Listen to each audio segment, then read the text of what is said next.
ભાવનગર ખાતે ગુજરાત રાજ્યના ગાંધીનગરથી આરોગ્ય કમિશનર હર્ષદ પટેલ આવી પહોંચ્યા હતા। ભાવનગરની રોગી કલ્યાણ સમિતિની બેઠકમાં મેડિકલ કોલેજ ખાતે તેમને હાજરી આપી હતી। રોગી કલ્યાણ સમિતિની બેઠકમાં હાજરી આપીને કમિશનર દ્વારા અન્ય મુદ્દાઓ ઉપર પણ ચર્ચા વિચારણા કરવામાં આવી હતી। જો કે ત્યારબાદ કમિશનર ભાવનગર સરટી હોસ્પિટલની પણ મુલાકાતે અચાનક પહોંચ્યા હતા। દિવસ દરમિયાન ભાવનગરમાં રાજ્યના કમિશનર હાજર રહેવાને પગલે આરોગ્ય વિભાગમાં કર્મચારીઓ ખડે પગે રહ્યા હતા।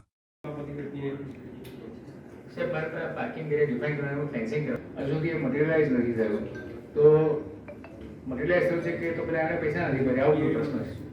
છે એરિયામાં સિવિલમાં છે એ પેલા આવું એ ભણે વોઇસ પણ છે અને કેમેરા આપણા હોય તો કોણ આવ્યું કોણ ગયું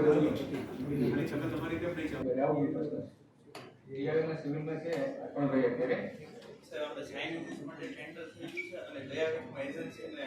વર્ક ઓર્ડર અપાઈ ગયા વીકમાં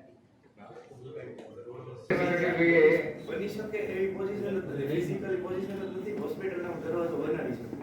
હું કોટેશન કરી અને ચાર્ટર્ડ એકાઉન્ટની નિમણૂક કરી હતી અત્યારના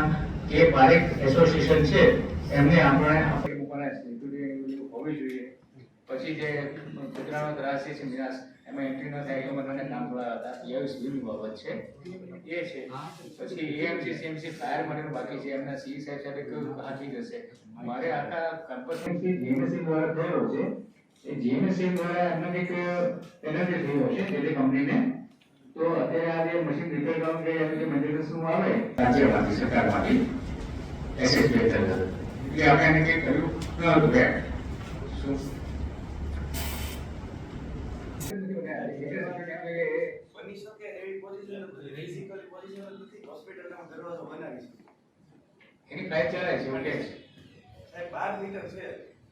40 ફૂટ છે 40 ફૂટના પછી દરવાજો ન બની શકે